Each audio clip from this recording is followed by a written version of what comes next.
Hello and welcome to the SBS YouTube channel. This is SBS Ambassador Adam Jones. I am at my house, as you can probably see, and over there I have my car and my trailer with my boat on top. Me and Sam are about to go on an adventure which is always powered by our SBS trailer. We wanted to take this opportunity to focus on the trailer. Obviously we're going to be doing some perch fishing along the way in what is an unbelievable part of the world for perch fishing, but also we're going to be talking through the trailer, the things that we do to check that the trailer is ready to go over to Europe, the things that we need for when we get to the other side to make this a seamless trip, obviously launching and recovering on both sides as well. So come with us, hopefully we'll find a few fish along the way, we'll definitely have a few laughs, and I know that that SBS is going to give us no issues whatsoever. So we're going to go give the car and the trailer a bit of a jet wash, and then it's straight to Harwich and onto the ferry.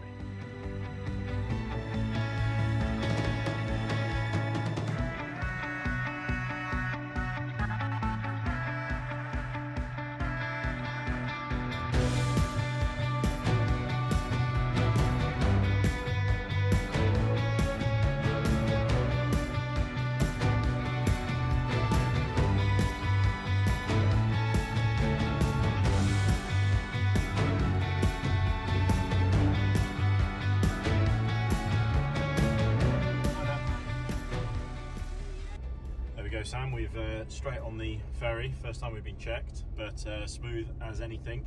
And we've managed to find the only vehicle going on the ferry bigger than the Gren, just to knock us down a peg. It actually makes it look tiny as well. Look at the size of those double tyre axles at the back. That thing is a beast. What is actually going on in there? That's what I want to know. That is proper. Yeah. That is no joke. Well, there we go. We are going to get on the ferry now, and we will run you through a few more things once we are on the ferry with a beer in hand. So come with us.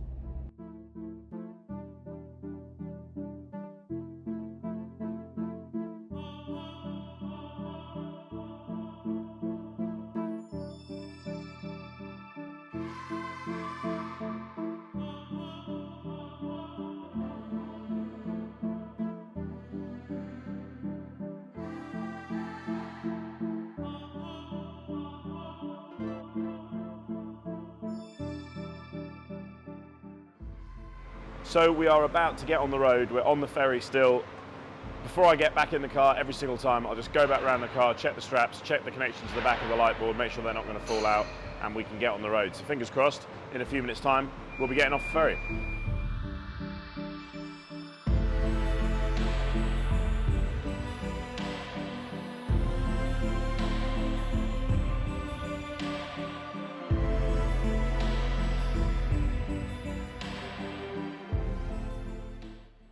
We're sat in the queue for border control, just sat in the longer non-EU queue as we've become accustomed to, and just wanted to say there's a few things, and these are questions I get all the time about coming over here. What sort of documents and paperwork do you need to get across?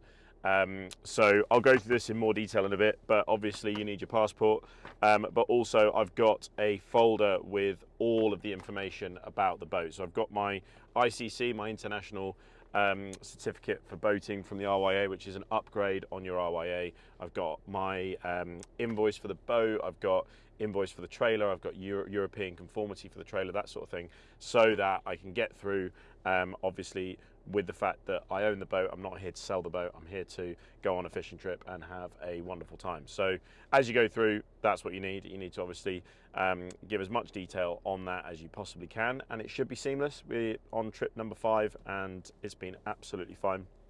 The guys at Border Control have seen lots of these sorts of things coming through now for fishing trips, so they're much more used to it than they were maybe when we had the glorious Brexit that we had, where they didn't really know what forms we had to fill out, whether we needed a carnet, blah, blah, blah, blah, blah. So that is all you need to get through.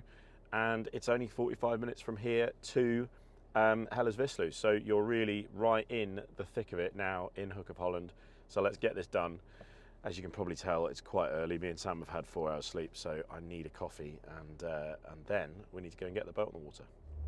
That is that. We are into Holland. We've breezed through passport control and customs. I'll go through the logistics, like I said at the beginning of this video, of coming over to Europe towing a boat in terms of the things that we've got in our green folder of information. I'm not the most organised person in the world, but I am very organised with that folder, and we've had no issues whatsoever. We've been over 5 times, so 10 times there and back, if you know what I mean. And we've only had to utilise the folder once, but the key is obviously we're here for a holiday. It's no different to towing a caravan or a BMX if you're bringing one over on the back of a trailer. You just have to be able to prove that you're not coming here to shift boats into Europe. You know, it's your boat and you're coming over for a holiday and got a ticket to go back. It's the short version. I will go through what we've got in that folder later on, but we are here. First thing is I need a coffee. Second thing you'll notice on the camera is that it is very foggy at the moment, but it's not a bad thing. That is just forecast for today, so you know, it should lift by the middle of the day, fingers crossed, but we've got to get there, get the boat on the water, all that sort of stuff. And then we're going into a few days of relatively glorious weather looking at the forecast, and then followed by some days of changeable rain, a bit more wind.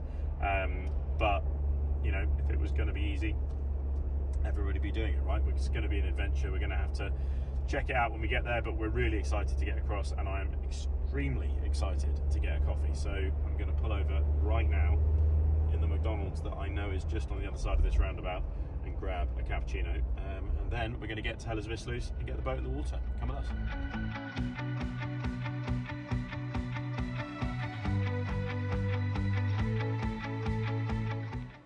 I mean, what does lekker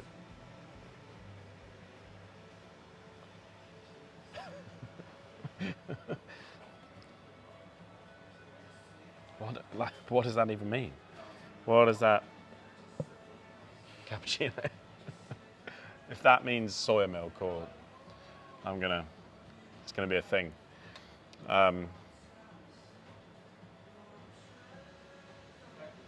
What does that even mean? Why is it cheaper?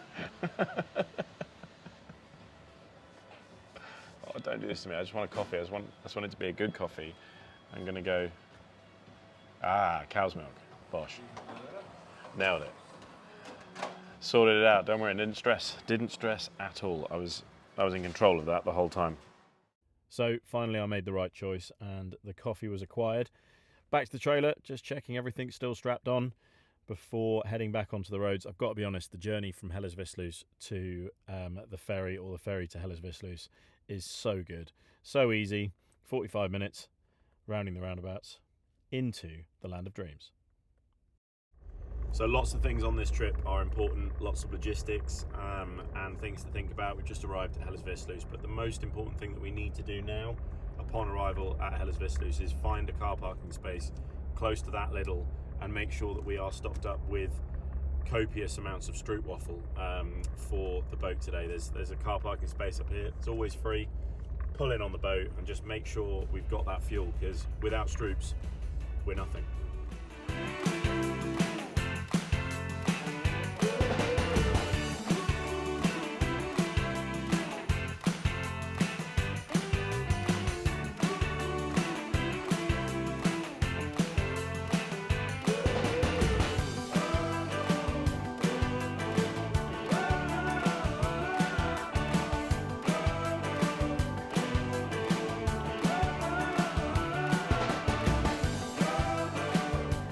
Right, so there we go. We are at the slip. Final reversing manoeuvre until we can get the straps off, get some rods on board, and get this boat launched. So let's go through it piece by piece, all the things you need to think about when getting a boat off the trailer. We've got quite a steep slip here, so it's going to be relatively standard getting the boat in.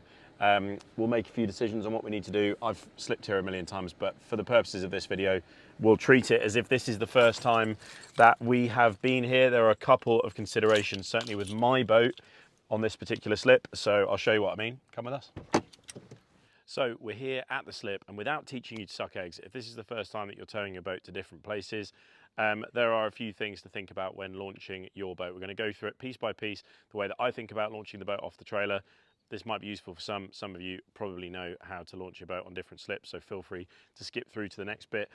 But if you do launch your boat lots and lots on the same slip, remember, not all slips are equal. So there are a few things that you need to think about before just putting your boat in the water. The reason I say it is that you'll see in a minute, it's a good example of if you don't think about the things I'm about to say, then I can dip the whole back of my boat in the water, where actually I don't need to go in as deep on this slip because it's really steep. I'm going to use the rollers on the trailer to obviously get that boat in.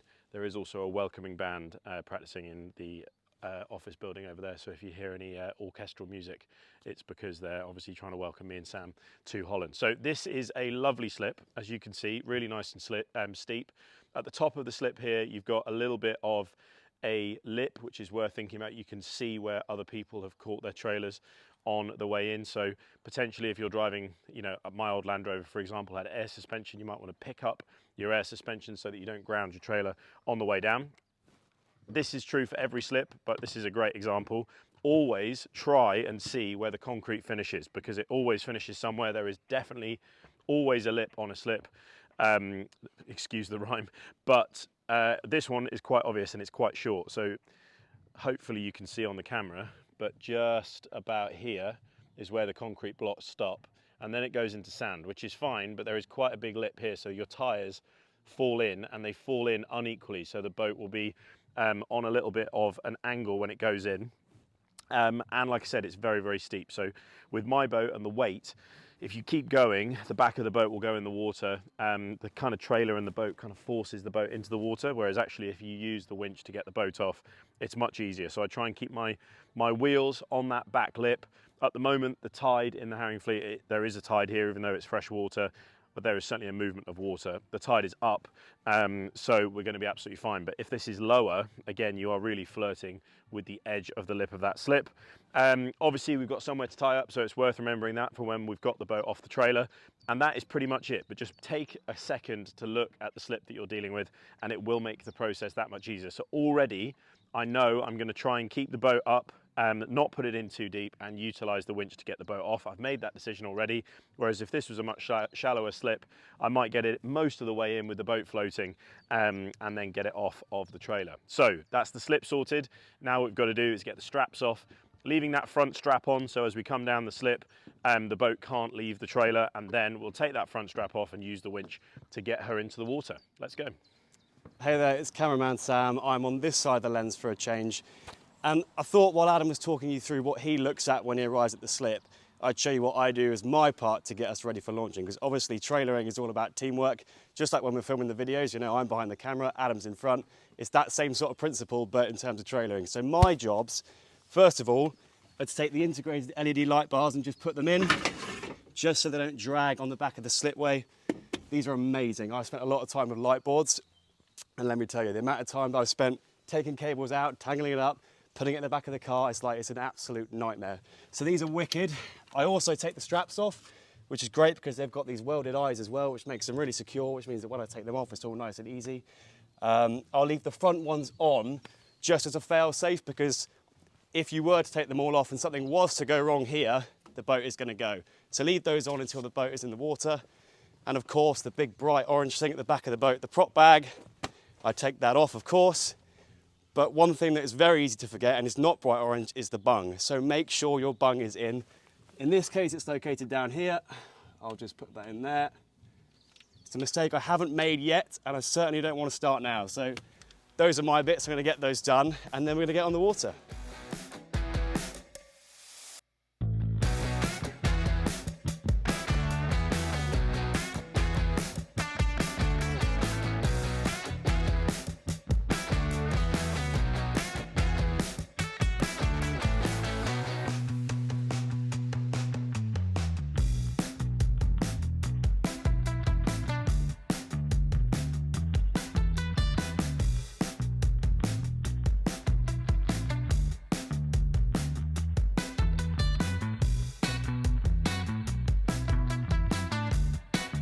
There we have it. Boat is off the trailer. There we go, we are in. Now we just need to make sure everything's working properly. Engine's sounding good. Let's go fishing.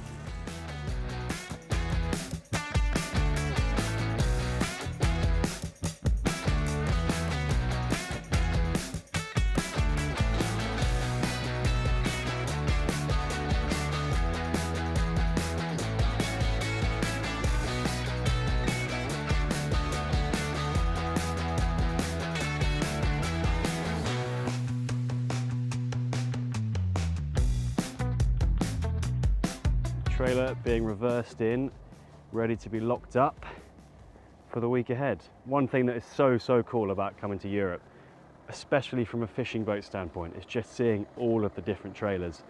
I mean, obviously we have a personal favourite in our SBS, but it is just so cool to see this volume of trailers in a place where you know that all of the people that are here to fish for perch and here to fish in general off of their own fishing boats. There's something seriously cool about that. So let's get this trailer locked up and get out on the water and join them.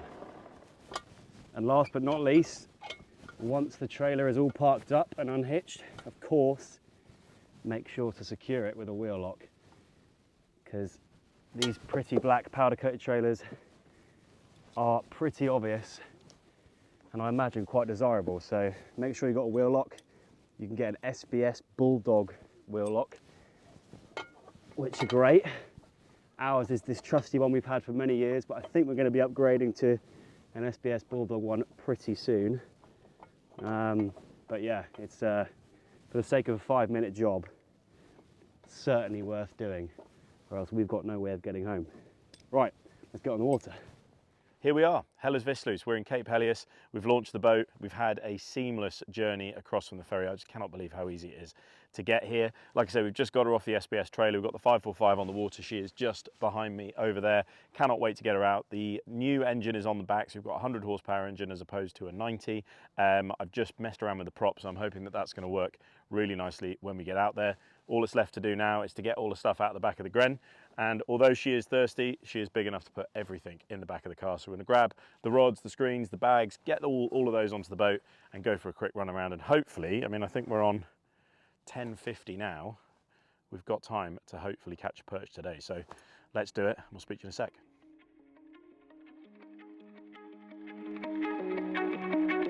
So all that's left to do is get the stuff onto the boat, get the screens on, make sure everything is working and head out onto the water. I'm not going to lie, every single time we head out of Cape Helios into the herring fleet, me and Sam are extremely excited. So many special memories, and this place really is a very exciting place to be on the water. We've got all the screens working. We weren't really expecting very much. Clarity's not great, but then this happened.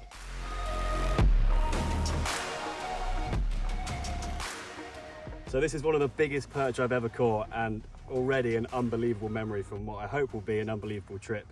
But it just goes without saying, this trip wouldn't be possible and catching these fish wouldn't be possible without getting the boat here on the trailer. So having reliability on the trailer leads to massive perch. What can I say? Puts those fish on the bank, doesn't it? We haven't even started filming yet, and I know. is 49 centimetres and 5 pounds, 10 ounces of joy. Let's get it back in the water.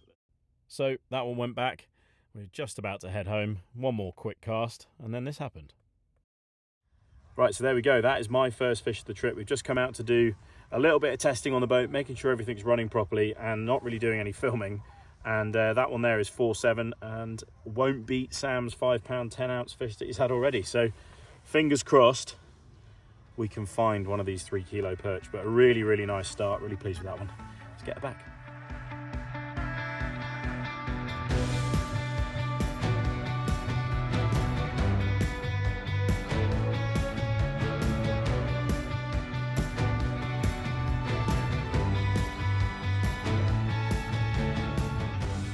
Right, here we go. We're here, Sam. Day one, and it is absolutely glorious. It is just ridiculously beautiful. And you might feel like we've entered into an episode of The Truman Show. I mean, it genuinely feels like if we keep going that way, we'll hit the edge of the map. It is just an unbelievable day on the water. No wind, gorgeous, and hopefully there's a few fish on the bank. I mean, this is what it's all about. Getting your boat onto a trailer, bringing it somewhere new, experiencing something different. And for us, that's perch fishing. It's the herring fleet. This is where the biggest perch in the world live, and that's why we're here. But you know, we wouldn't be able to do this without trailering our boat, and that is the beauty of a trailer. It gives you freedom, not just to the water that you boat in, but to every other water around the country and over in Europe. It's just so cool. So fingers crossed we'll find a few fish. We're not going to do loads of filming. We've got to do a little bit of getting the boat ready today. It's just going to be a few hours of getting things ready, just getting our bearings. We've got a nice week here. So, I mean, when I say a nice week, I think the weather's going to close in a little bit, but we're going to give a good go of finding a specimen fish. So come with us. We're going to do a little bit of scanning, hopefully a few bits of video, and we'll see you in a few hours.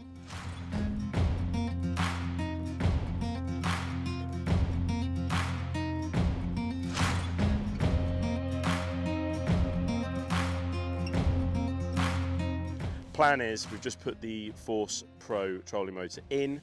We've got a couple of marks that we did well on last year, and they're at the end of a scour. So where we've found works really nicely is where you've got deeper water and then you've got feature running up towards the bank. So I think they almost use it as kind of a highway up into the shallow water.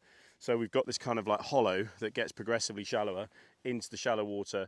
And all we're going to do is just use the trolling motor. I'm just going to be on the pedal, just side scanning off of the trolling motor, using the side view and trying to see if we can pick some stuff out on the way up. Now, they might not be on this particular spot. They were here last year, but that is 12 months ago. So we'll have a little look here, very quick scan. If we don't see stuff, we won't fish. Then we're going to get back on the motor and go and do the same thing a bit further down, check a few of the other areas that we found fish last year.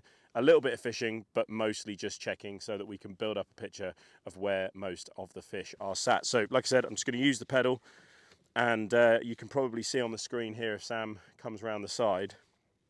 We've got the side view running there at the top. I've got my relief shading running on the left hand side. You can obviously see a million different tracks. I like to leave the tracks on there. It does get a little bit confusing after a while, so this trip is probably verging on deleting tracks, but the reason I like the tracks, I like to be able to see what direction I was coming in on spots. It just helps me build a bit of a better picture. But you can see there on the side view, Sam will show you, there's a couple of little marks here, and we're in, I would imagine, about 3 meters of water. Yeah, we're coming into that 4 meter depth, right exactly where you'd imagine that you're going to start seeing fish kind of using this scour. You can see the scour on the relief shading. This scour here they're using as a kind of highway to get up to the shallow water. So usually I'll probably have a little cast on those, but we're going to keep driving forward and just having a look. And for me, it's all about side view and relief shading. It's using the feature and the side view to see the fish. We do have, obviously, the live scope, the LVS 34 on the boat, but I tend not to deploy that unless I'm either getting to the stage where I need to reference fish that are moving really quickly, or it's a bit of a Hail Mary to try and kind of zone in on things. I prefer to see them on the side view and cast at them. I feel like it's a little bit less impact on the fish. They kind of spook a little bit less easily. And here, where they're really spooky and they're used to everybody having 1 or 2 live scopes on board, I tend to use it as a last resort. And it's not to say that when you use it for a last resort, it's not fantastic. It is fantastic. But I feel like for the whole day scanning on the live scope, certainly by hand, I'd rather be using the side view.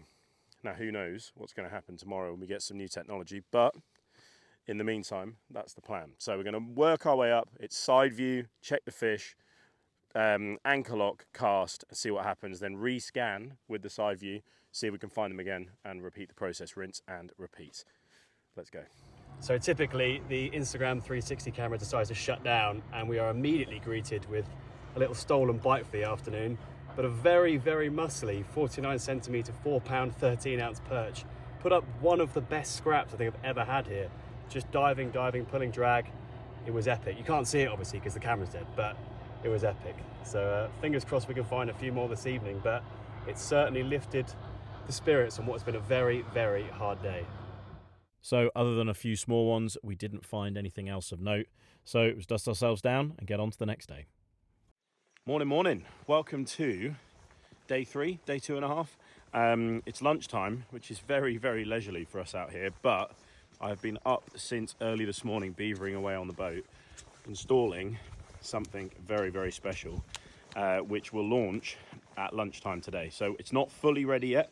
We've got a couple of updates that need to come in from the US, but on the bow of the boat, we have the new Garmin Spy Pole and 360 transducer. So we've got a 360 transducer, an LVS 34 mounted on the Spy Pole, which I'll show you in a minute. The functionality is not fully there, but Sam has been in the house getting the rods ready, and we are going to go out and give the Spy Pole a proper go, mate.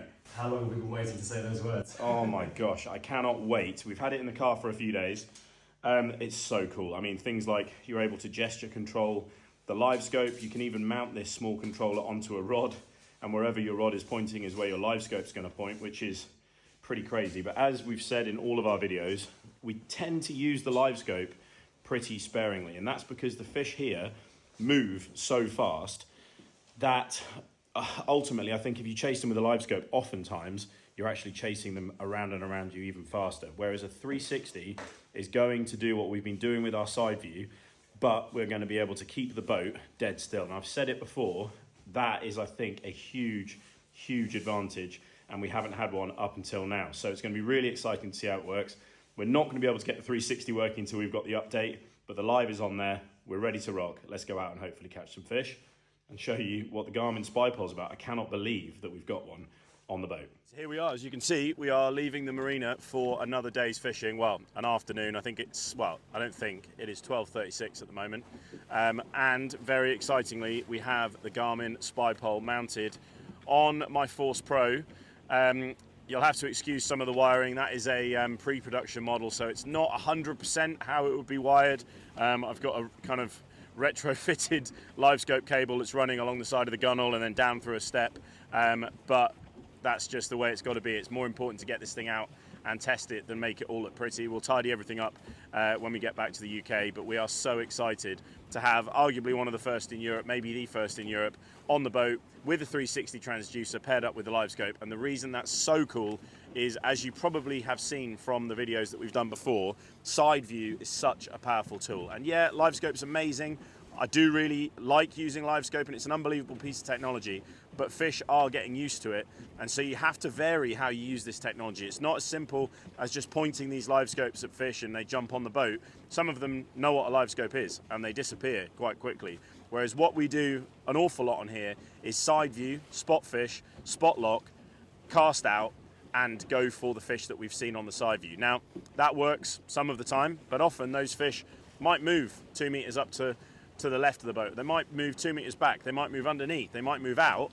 And once you've done that initial side view scan, the only way to then find those fish again is to rescan.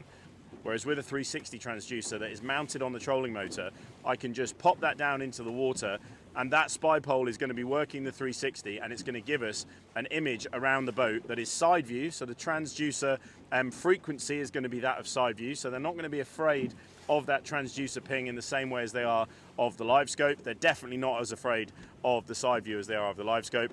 And then we're going to be able to reference where they are around the boat. That's the theory. It's not going to work until we've got the update at 12 o'clock or a bit after 12 o'clock, so we're on 12 o'clock now.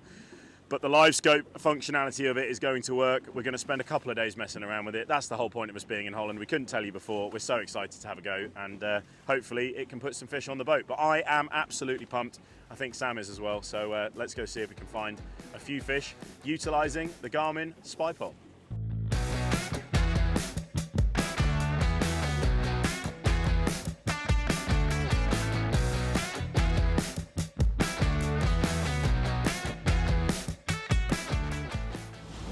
It's nice out here, isn't it, mate? Yeah, it's really nice. We've, as we've said earlier on, we're out here with the Spy Pole for the first time, and we needed to go in to do a couple of updates, which we've done, which is amazing. It's now working, and I can't wait to show you the image. But in the space of a few hours, the herring fleet has gone from fishable to pretty This monstrosity. pretty lumpy, and it's kind of difficult to show you. But if I turn into it, it's pretty lumpy. So I think the plan is to head back into the marina. We're going to have a little look at the Spy Pole, have a look at the image, which will be great fun.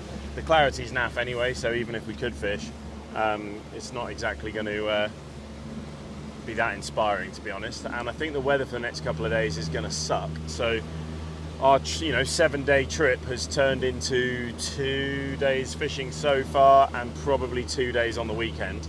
But that's what this place is about. That's why it's as interesting as it is. It's always changing. It's wild. It's massive, and that's why the rewards are so cool. But this is ultimately very frustrating. I mean, look at the state of that out the back of the engine.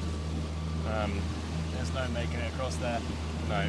Not pleasantly, anyway. It never looks as bad on the camera either. It's pretty lumpy, and I think we'll just batter ourselves for a few hours. So instead, we're going to go into the marina, have a little look at the Spy Pole with the new 360 transducer from Garmin. Maybe have a few casts, but then probably get in, get warm, have a few beers, and make a plan for the next few days, which no doubt will involve Fauna going to the tackle shop and relaxing a little bit, doing some other work, and getting ourselves mentally ready for hopefully Friday afternoon. There's maybe a window tomorrow morning, then it's going to be 45-mile-an-hour winds all the way through Thursday night, Friday morning, maybe a little window Friday afternoon, and then Saturday and Sunday we've got half a chance. So that is the plan now. Let's go have a little look at the image on this spy pole. So rather than talk you through this on the water, I thought I'd voice over. You can see the spy pole connected to my Force Pro, and I'm just pressing the 360 button once that is deployed, and you can see on the screen there on the left hand side the 360 transducer doing a full spin with my live scope beam, which you can see on the right hand side, denoted on the 360 screen by that red cone. What's really cool is you can then augment that live scope view onto your 360 view as well, which is just a total game changer of viewing and visualizing what's in front of you and all around the boat. So easy to control, so you can control your live scope by just pressing that button, and just you can see it moving in front of the trolling motor, and just turning your hand from side to side. You can even put that controller onto a rod. And the foot pedal is a really, really nice way to control a live scope. You probably will see in a few of the clips during this film that a couple of taps on my right foot, that is me just moving the live scope just to see if I can zone in on a few fish as we go. It really is a very intuitive system, and one that I'm really excited to really dial in. It allows you to see things so quickly and reference them as not fish, as well as referencing them as fish. It's a really special system, and one that I'm looking forward to spending more time with. Cheers, brother. Cheers, mate. What a day. Great fishing. Excellent fishing. Did you have fun? Go again.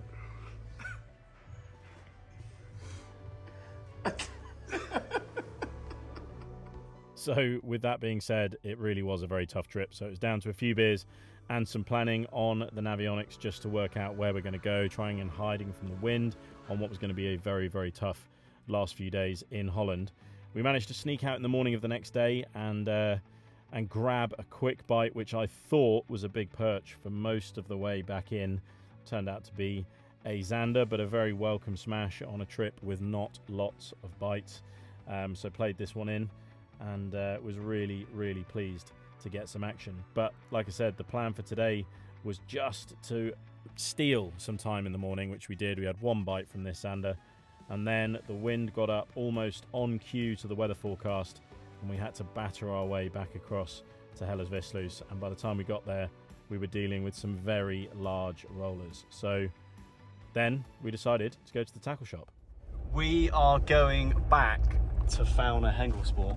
We are going back to the tackle shop. When you can't fish, you might as well go walk around a tackle shop, and none better than Fauna. This place is absolutely awesome. It's got pretty much everything you could possibly want from a lure fishing perspective, so you should go and check it out. I think so. We've been here before a couple of times, haven't we? But We have, and I think it's go here for an hour or so, and then we've got a shout of a couple of river lakes a bit higher up the system, which are probably 40 minutes or so from here, so we will go and do a bit of a recce of those. I think make sure that the clarity is good before the hour and 25-minute tow tomorrow. yeah, But that is the beauty of obviously the boat and the trailer, is if you need to move, you can.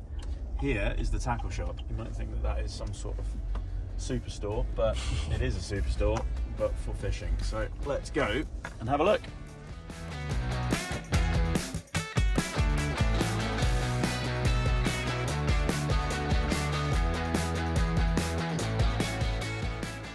so this place is genuinely full of gear.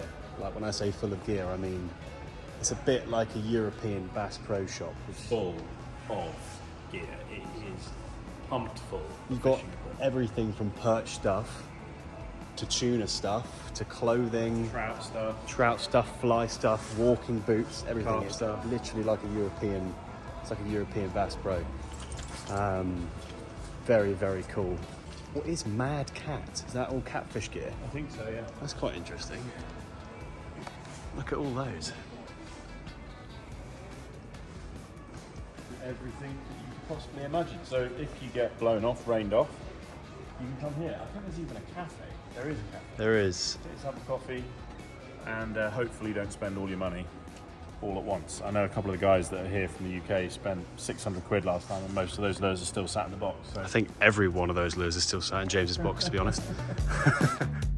So once we were done with the tackle shop, we decided to go and have a look at a few options of lakes. There's a few river lakes, and we'd never seen them before, so we went to check out a couple of slips and settled on a lake for the next day, which we then promptly got up in the morning, popped the boat back onto the SBS trailer, made our way through the motorways and had a few lovely zander, as you can see from Sam's fish there.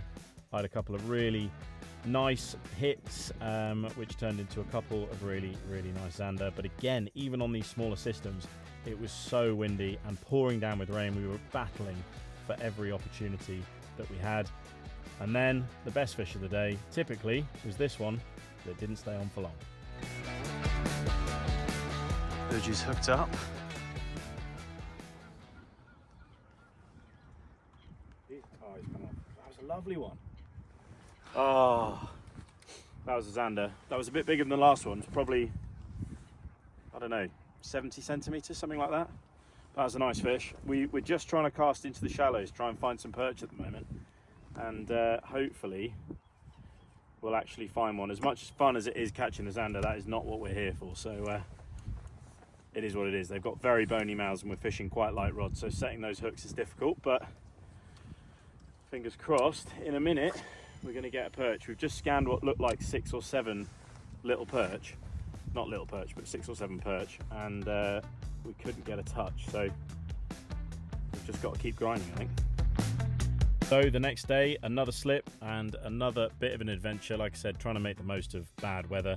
We decided to head across to the Volkerak, which is not a piece of water that me or Sam have actually seen in person. So it was nice to get the boat on there and have a little look round. But with the weather that was coming in, we decided to stick to what we knew. We had a little look around the Volkerak, but it was very windy. So we headed back across the herring fleet, and as you can see, it was pretty brutal. But we managed to find some sheltered spots, and eventually we found a few lovely fish. Sam getting in on the action first with a really nice zander. Again, this one's seen on the 360. You can actually see Sam talking about the bite at the beginning of that clip, saying, I think we're going to get a hit. And bingo bango, there is a zander. Okay, so we have been sheltering all afternoon from the crazy wind, and it's finally paid dividends with what I think is probably my personal best zander.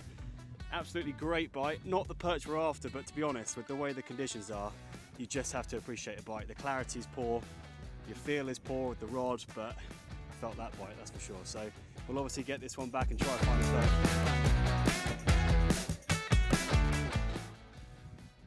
And after Sam's zander, I finally managed to get a bite. This is quite a cool fish. I actually picked up the rod here, wound in, and as I wound up to the boat, I saw a little flash under the water with not loads of visibility, and just out of instinct flicked it straight back down below the boat and instantaneously was greeted with a bite from a perch. It really did feel like a trip of endless casting, so to have one actually swim directly under the boat and not need to use any of the technology, just pure watercraft, was very cool. It was a very welcome fish, as you can see. I don't think me and Sam have been this excited about a 2-pounder on the boat in the herring fleet ever. Now, that might not look like much, but that is 6 days since we've caught a perch. Obviously, we've not been on the water every day, as you've seen, but that fish followed it up. I saw a little flash, just dropped my crawls back down, and it's just absolutely hammered it. It's got loads of black spot, but I've never been so pleased to see a 2-pound perch on the herring fleet. Just an unbelievably brutal day. I hope that is not our last perch of the trip, but if it is, then c'est la vie. Let's get this one back. Woo! Woo! And like London buses, we waited all day for one bite, and within a few minutes, Sam was in to another one. Just great to see a few perch on the boat. Now, I don't know if Adam mentioned, but when that perch he had followed his lure up, there were actually 2 fish, and we've just come 5 yards down the bank, and I've just had this one, which may well be that second fish. But yeah, like we said, it's been a rock hard day. So to finish the day, even though they're small, they are the target species, and they are perch, and we're both very thrilled. So maybe there's time for one more, but if not, this guy has made me very, very pleased. Let's get her back.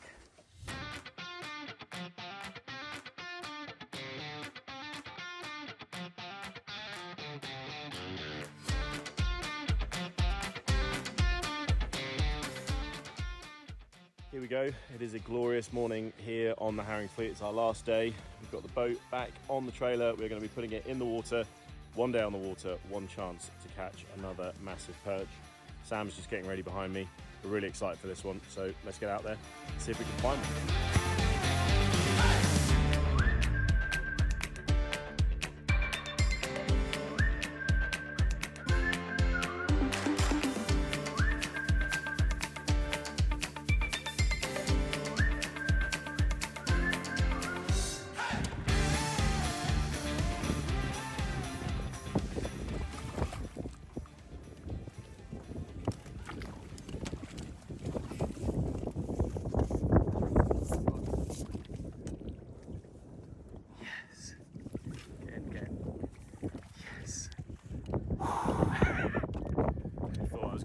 That off with the net then. Turns out 5 metre handle is not the one. Well done. There's 3 of them. Okay. Alright, so there we go. There is a big perch for the final day. That is a 47 centimetre, 4 pound, 13 ounce perch. And we've just been scanning our way along. And even with this clarity, just desperately trying to get an opportunity. And 11:30. Here is an opportunity. What an amazing fish. We spent so much time searching for them, and kind of selfishly, in trips gone by, you know, you were looking for fish over 5 pounds, but just get this in the water. So we've been scanning along the side of a kind of shallow bank going down a steep-ish slope. So we're at about 4 meters now, maybe 6 meters on the left, 6 meters on the right, and 1.5 meters on the left. Getting to spots where we're seeing fish, then popping the 360 on, and obviously picking them up on the side view, then popping the 360 on, and that is exactly what happened with this one. We saw one kind of blip, so we stopped, put the motor in, obviously pressed the 360, and we could see 3 shapes on the front of the 360. One cast, one bite, and that lovely fish. So fingers crossed we got a bit of a code. It's really, really difficult. I mean, you probably can't see it on the camera, but we're looking at this much, there or thereabouts visibility. So it's just about getting a bait on top of one of their heads. They're not going to see it from very far away, but obviously if you do, the rewards are there. It really does feel like we've been fishing a lifetime to catch that fish. So I'm going to get a few photos of it, get it back, and then let's keep scanning them.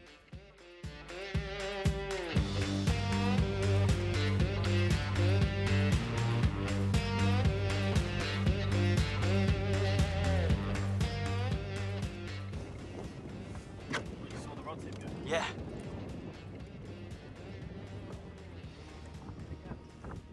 Do you want a hand? Yeah, well done.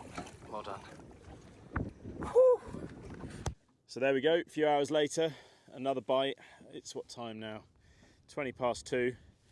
Exactly the same thing. Scan this one on the side view, put the 360 down, referenced it again, first cast, bang, and there is another 4 pounder. Just ridiculously hard, ridiculous fishing, I think is the only way to describe it. At least when you do get a bite, it's a fish that fills up the bottom of your net. But hopefully we've got a couple more chances just as we move back along the bank, but it's been bloody hard work.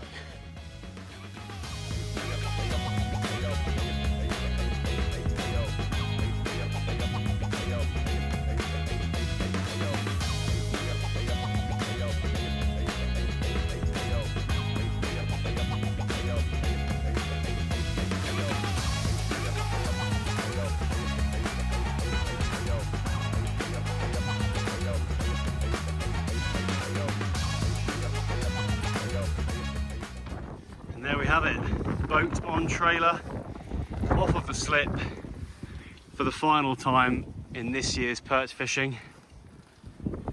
And there she is in all her glory. There she is on the SBS trailer. What a trip that has been. Hard, brutal. Time to get to the ferry now.